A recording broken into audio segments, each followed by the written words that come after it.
Gang, I apologize for all the technical difficulties I'm having. I just shut down the computer, the laptop, and hopefully we're working now. And I've probably driven away the entire audience, but I'm going to go ahead and I'm going to start the Ali Farokhmanesh interview from the beginning. So anyway, it'll go about 20 minutes. I apologize. I'll come on at the end.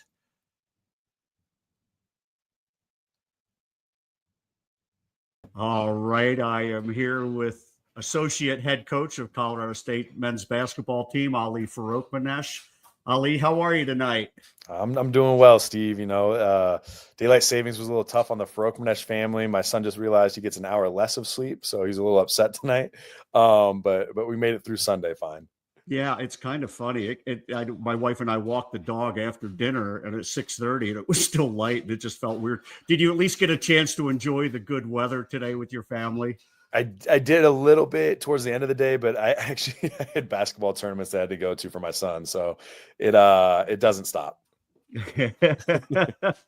Anyway, thanks for taking the time. I know you have a busy schedule, especially this time of year, and I'm especially glad that I have you on here because we are in March Madness time. We are in winter go home time, and there is no better shining example of somebody who shows what it's like to win or go home with the famous shot against the 3-pointer to beat UNLV in the first round, and then the big shot over Kansas in the second round back in what 2010, I believe. 2010. Now, yeah, 15 years ago now. Man, that's tough. But yeah, it's weird when you say it like that. It's been 15 years now, and I can still remember the feelings after the game. Not really like the thought processes and during the moments of those games, but I still remember the moments after the games in the locker room, even in the hallways in the hotels. Like I probably remember that more than anything else. So before we'll get, well, I want to talk a lot about just kind of mentality during tournament season. But before we do that, I want to talk a little bit about the two games that CSU won last week. The first 83-56 over San Jose State on senior night, followed by the final of the season, a road trip to Boise, and a 83-73 win over Boise State that pushed CSU into sole possession of second place. Two great wins.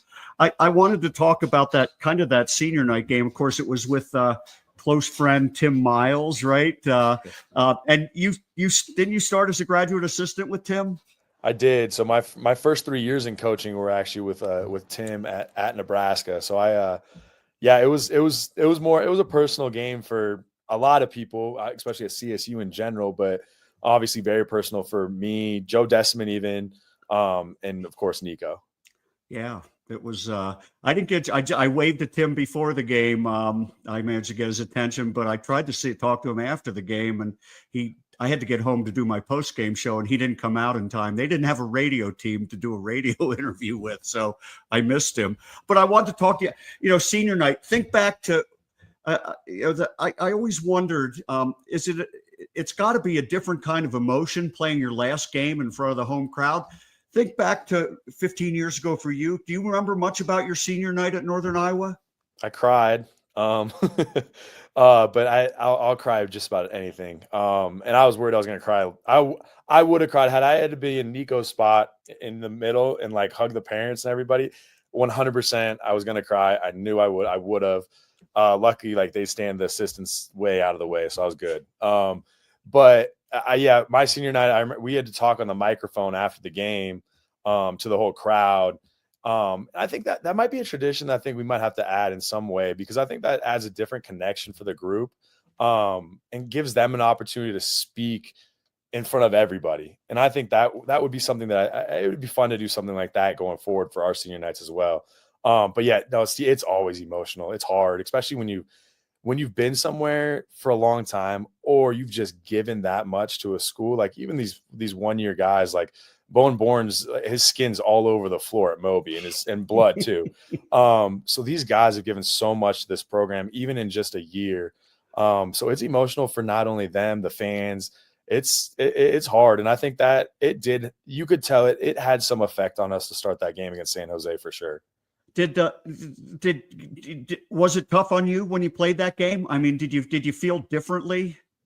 Yeah, it was at first it takes you a second to get back to normal because you have these high emotions running through your body. And I think now now I'm a little older and hopefully a little wiser, I think you got to feel all those emotions and let them pass through you and acknowledge them, and then you can move past them.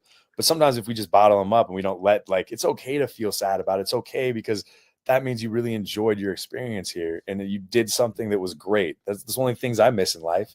And so I think to get emotional about it's perfectly normal and fine. It's just how do you get over it after that? And that's the hardest part. But I think eventually once you get into the game, it's slowly just you get back to just playing. You stop thinking about everything. But it definitely takes that first 4 or 5 minutes to kind of just get back in the flow of things. Yeah, of course, it was a special night. CSU played, like you said, they started a little choppy, but your team played very, very well. And a 27-point win is never anything to sneeze at. And of course, we got to see some of Bowen's blood as well, didn't we? Yeah, we did. We did. It would not be an end to a senior night in his last game of Mo without a little blood on the face. So then it was on to Boise. Quick turnaround. Tuesday night game followed by a Friday night game. One of the things I've noticed, you guys have been really, really good at preparing for the next opponent and really being able to dial in on the next opponent. But that was going to be a tough spot up in Boise. They're playing very, very well, and a senior night for them and a sellout crowd. Talk to me about the environment, what it was like up there. That by far the best environment that I've been to at Boise State in the 7 years we've been here. And that includes we played them when they won the league championship. What was that? 2022. When they won the league championship and we swept them that year, we played them on Super Bowl Sunday, and that was a good environment. Even when we played them last year at their place when we were ranked 17th coming into that game, that was a great environment, but this was nothing like those other ones. I mean, it was loud from the start. They were on top of us. It's 3 stories essentially in their building, and all 3 levels were full. And I think that's what you want though. That's why you play these games. That's why you play in March. That's why you come to Colorado State, because you want to play meaningful games in February and March, and you want to get nervous. You want to get excited about it, and that's. I was jealous from I think as a coach now, I'm not as excited because you're more nervous about it. But as a play, it made me miss playing. Being in that environment made me miss playing. Those are the games you look back on and you remember. You'll always remember that game. Yeah, it was a special game.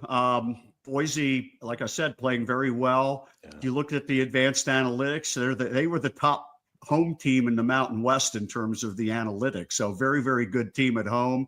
Had just smashed New Mexico up there. But I wanted to, Nick Clifford had a career high 36. I wanted to ask you about that.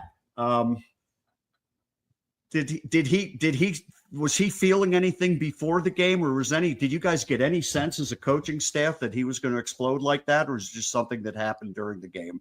No, it's kind of funny looking back on it though. After the game, I went and saw his mom and just gave her gave Angel a big hug after the game. And the first thing I said to her was man, I was like, he airballed his first 2 shots. So really, I'm more impressed that he may only miss 3 the rest of the game. I was more impressed with that.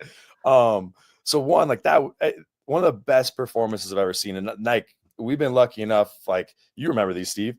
John Tonje's 31 points on he was 12 for 15 from the field versus Oral Roberts. That was one of the best just strictly shooting performances I've ever seen.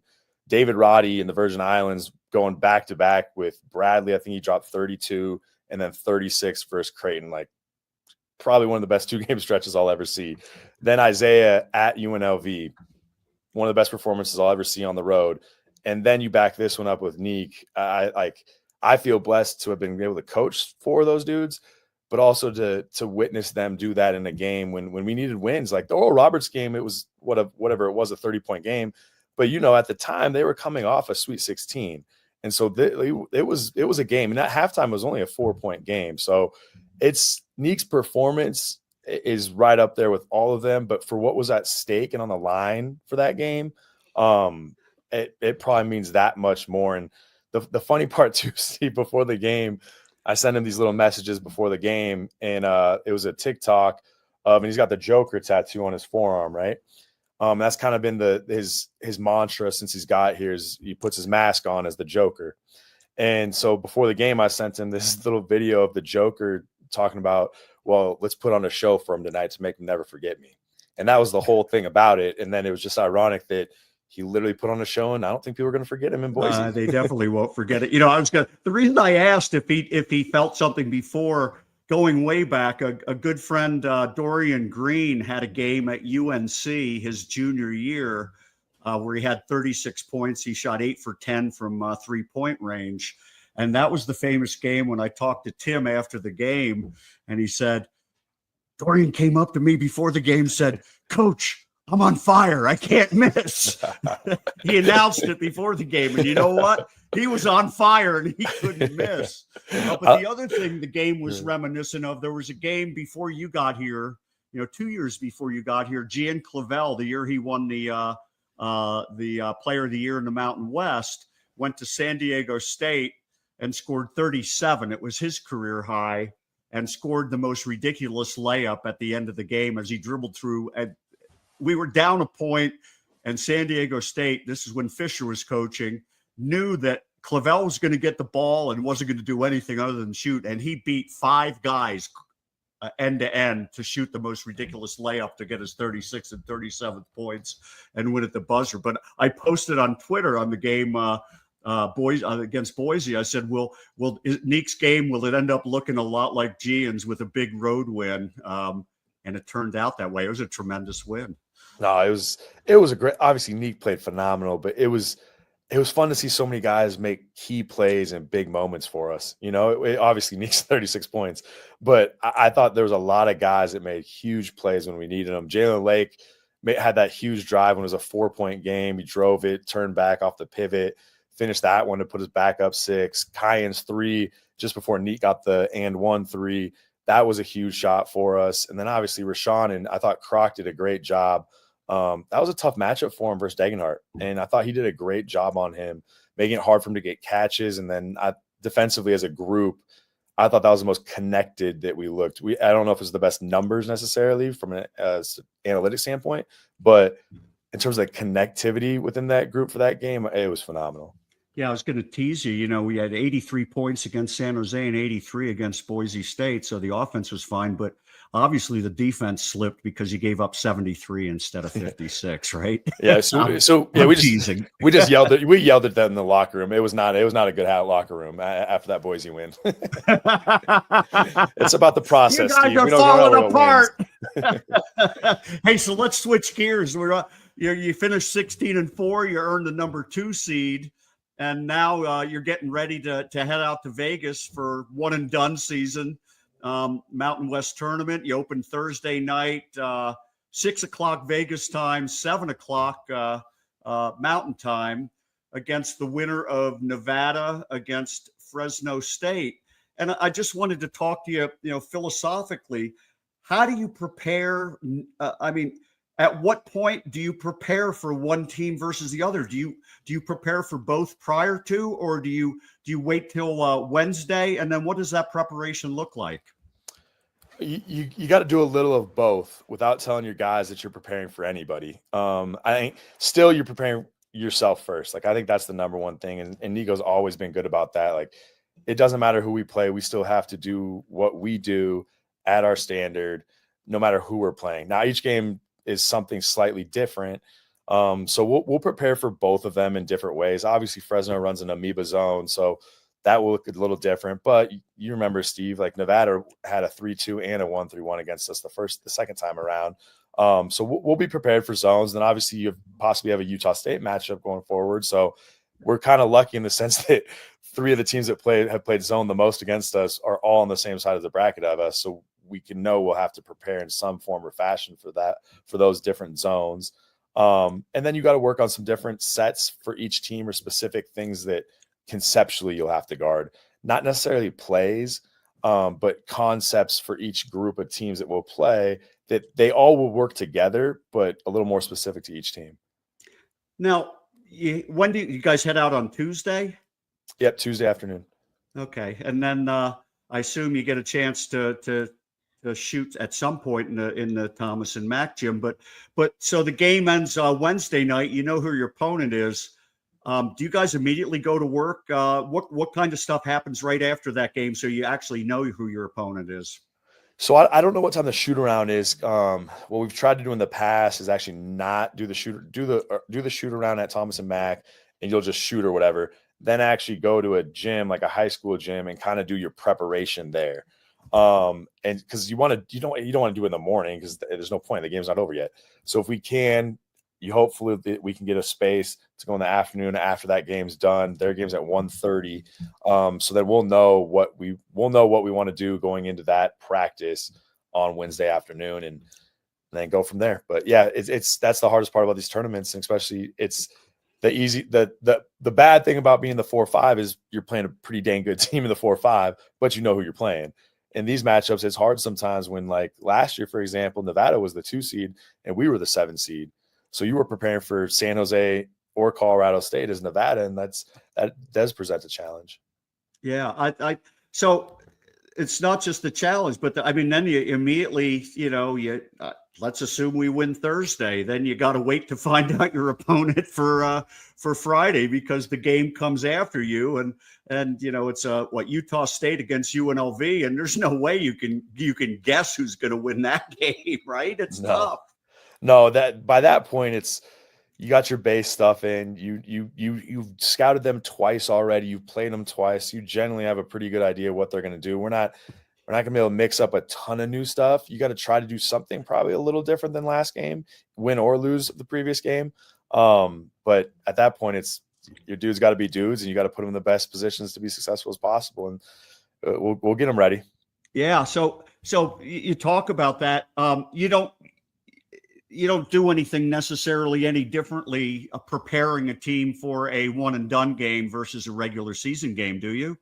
No, I don't think you don't make it anything more than what it is. I think they know what it is. We talk about it leading up to it, but everything else is the same. Like the process of how we got to go through things to get to where we want to get to. Winning and losing is not decided in the games; it's decided beforehand. And so, us preparing the way we've been preparing all year, we've stuck to the process. And I give our guys a tons of credit. Like we always talk about staying in the moment and being where your feet are, and they've done that all year. They haven't looked ahead to anything, and so I don't see that changing, and we're going to do our best to not let it change. You talked before about if you were a player, that Boise game was a game you'd absolutely live for. Yeah. Is it the same way when you get into a one and done environment? Do you think it's the same? I know it's probably the same way for you. Is it? All the players, do you think, feel that way? I don't think you're a competitive dude if you don't and we got a competitive team. So I don't think it doesn't get better than that. That's why the NBA playoffs are the only time I watch the NBA.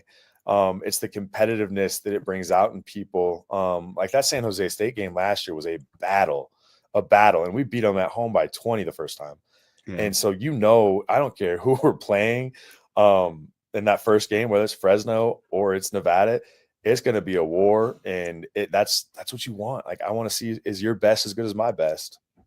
Yeah, it's, from a fan perspective, obviously we're all excited. I've got my fingers crossed for going all the way. I've been teasing people saying, we're going to win the tournament. And Amy met with the president of the NCAA, Charlie Baker, last Friday, and I said, Amy was basically getting us a 12 seed in Denver after we win the tournament. It's a done deal.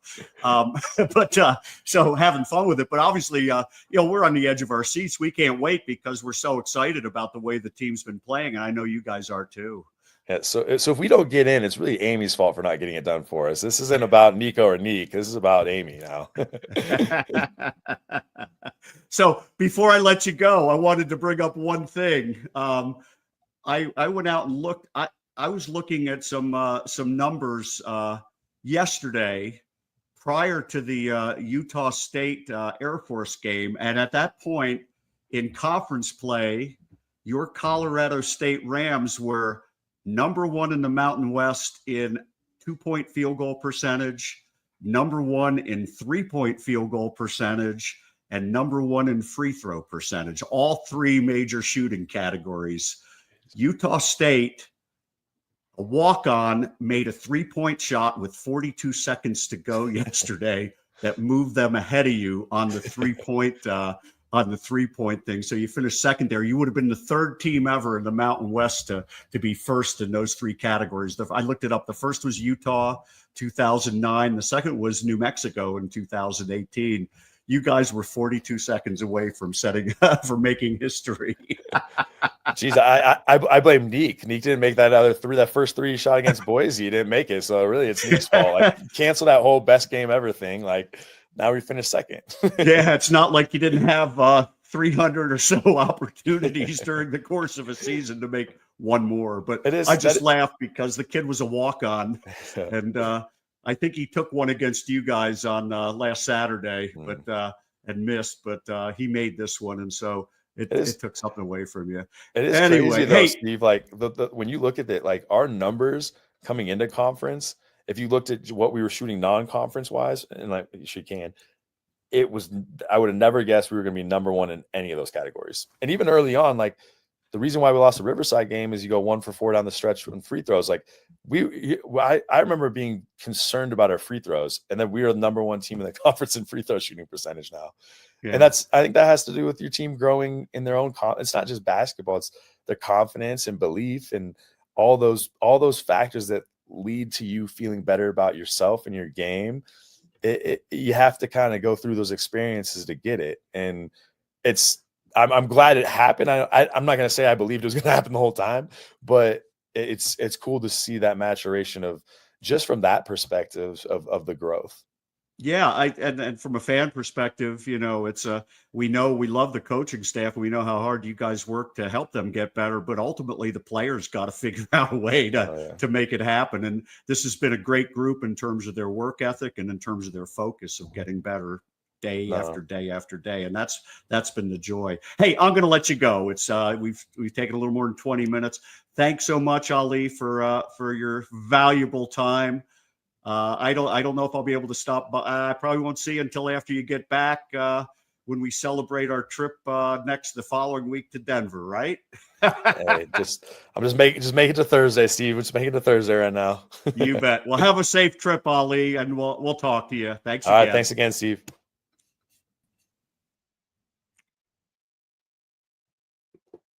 That was Ali Farokhmanesh.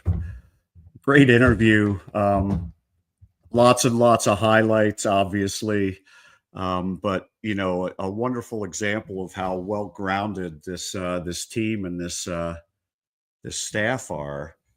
I got to change my position. I'm starting to get sunlight streaming into my studio, so hopefully it'll be there's the picture a little better.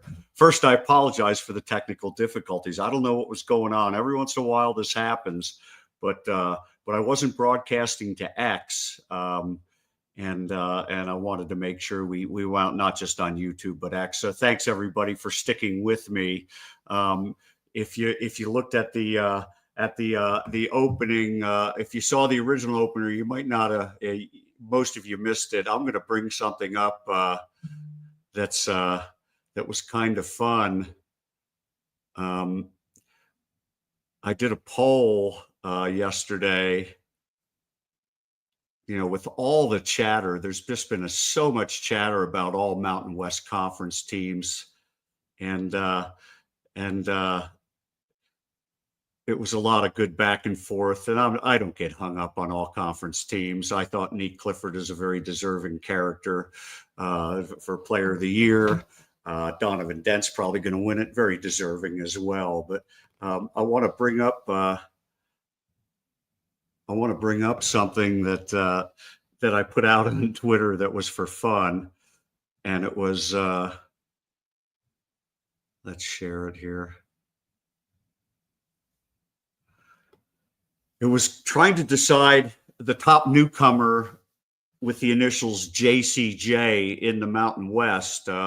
We had our own Jalen Crocker Johnson at CSU, Jared Coleman Jones at San Diego State. What are the odds that you get 2 transfers coming into the conference with the initials JCJ.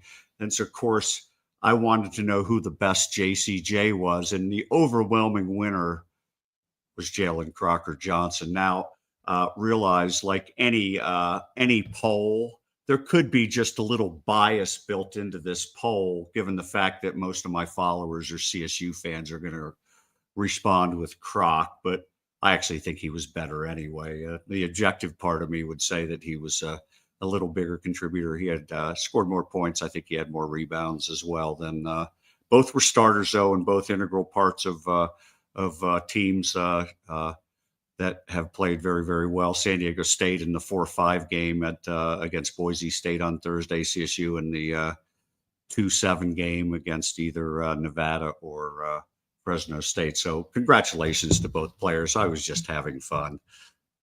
I wanted to mention, just in terms of some all-conference related news, I retweeted something, re-X'd something put out by Chris Murray, who is a top writer, media content creator out of Nevada, who put out his all-conference teams and Player of the Year and Coach of the Year. And I thought it was a really, really solid take. He had Donovan Dent as his Player of the Year, and basically said best team on the best player on the best team. And I think that's a legitimate take. Donovan Dent's a great player over Nick Clifford, and he had nothing but nice things to say about Nick Clifford. Coach of the Year, Richard Pitino over Nico Medved. We had a good discussion about this last night on my show with Tom Moser, my Mountain West show last night, and I'm down with that. I think Nico is phenomenal this year. Did a great job taking a team that was just very average in the non-conference and turned the team into a top. If you look at the analytics, a top 20 team in the last month of the season. This team has really, really improved. Credit to the coaching staff, credit to the players. But you have to give Pitino credit, too, because they lost a all-conference level player, actually an all-American level player in JT Toppin on the next to the last day of the transfer portal being open. They lost him to Texas Tech. He still figured out a way to build a team. He had a couple of good returners in Donovan Dent and Nelly Jr. Joseph, and added some other players and developed some younger players as well. And they hit the ground running in the non-con, and they're an obvious at-large team, and they won the Mountain West. And so you got to give credit to Richard Pitino Jr., and I think that award is fine. Here we go. Here's a comment. Mahai Minute, thank you. Thanks for all the coverage. Looking forward to the tournament. Thank you so much for participating in this. This has been a pleasure. I'll talk a little more at the end about that.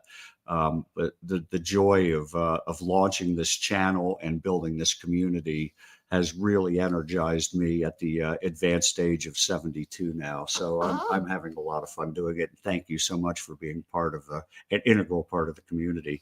Getting back to the Chris Murray thing, he named his all-conference team, and it was Donovan Dent, Nick Clifford, Nelly Jr. Joseph, Tyson Degenhart, and he had Nick Boyd, I believe, instead of Ian Martinez. The other interesting thing was Ian Martinez, who I thought was a deserving first team, but you can make an argument for Nick Boyd as well. The other interesting thing about Murray was he had Kyan Evans on his second team. I thought Kyan probably would get third team recognition. Chris Murray was had enough knowledge and enough belief that Kyan Evans was a second team all-conference player. So kudos to Kyan. I think we're going to see him make an all-conference team. But the other thing I wanted to mention that Murray did, which was I thought the ultimate King Solomon move, was he knew Nick Clifford had an unbelievable season and was very worthy of winning the Mountain West Player of the Year. So when he named his Defensive Player of the Year, he gave Nick Clifford his Defensive Player of the Year, which I thought was just an interesting way of making sure that Nick got an individual award. Nick is one of the best defenders. Is definitely on all-conference defensive team. It could have been easily, and you'll see Nelly Jr. Joseph from New Mexico up there. You'll see True Washington from New Mexico up there. You'll see Magoon Guath, the shot blocker from San Diego State, up there as well. Miles Bird mentioned on the all-defensive team. You'll see Mason Falsla from Utah State mentioned on the all-defensive team. But I thought what Murray did was magnanimous in terms of his way of saying, hey, let's recognize the unique and wonderful season Nick Clifford had in a different kind of way.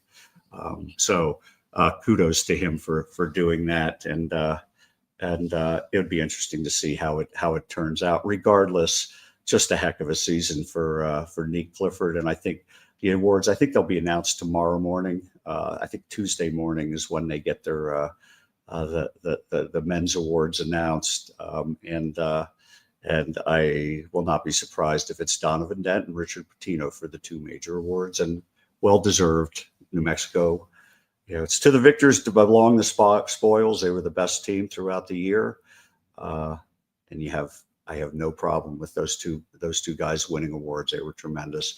We're just fortunate to have an unbelievable performance over the season by Nick Clifford, and a coaching job by Nico Medved that I think may have been the best he's done. This is a guy that's been winning 20 plus games regularly since he came to Fort Collins. He had the one blip in 2023 when Isaiah Stevens broke his foot, and the Rams struggled that season. But every other year has been a 20-win season.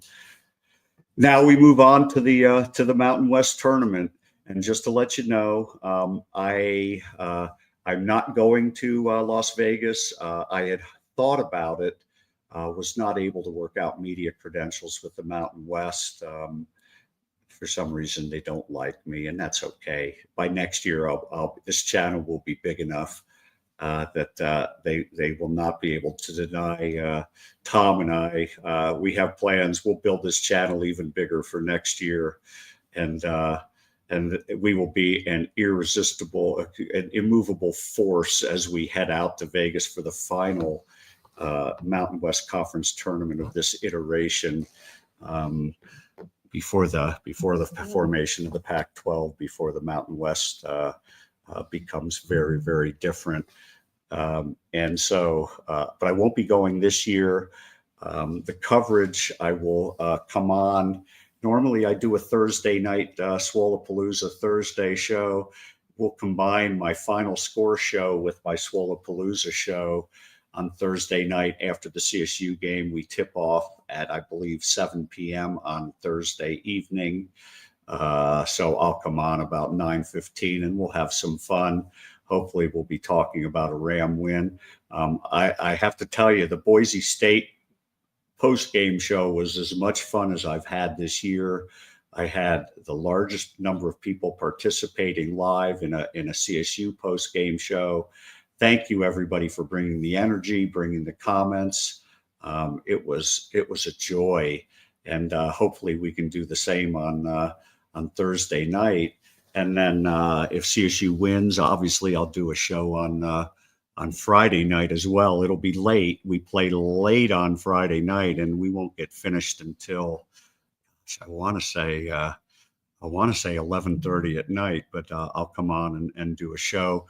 Tom and I are going to do our first Mountain West tournament show on Friday before the two games. So we'll recap the Thursday games and talk about the upcoming Friday games. And then from there, who knows? I don't know if we'll do a show on Saturday. We are talking about possibly doing a show on Selection Sunday to talk about the Mountain West, the invites and the bids, and hopefully 3, possibility of 4, hopefully not just 2, but you never know. It's going to be very, very interesting this year. So I'm gonna call it a day. The technical difficulties have me frazzled. I'm not real happy right now with the technical difficulties. I've got to do some editing, pull some things down. Once again, I apologize. Hopefully it won't happen again. But thank you, everybody, for joining me on Monday morning cup of coffee. Have a great day. Go Rams.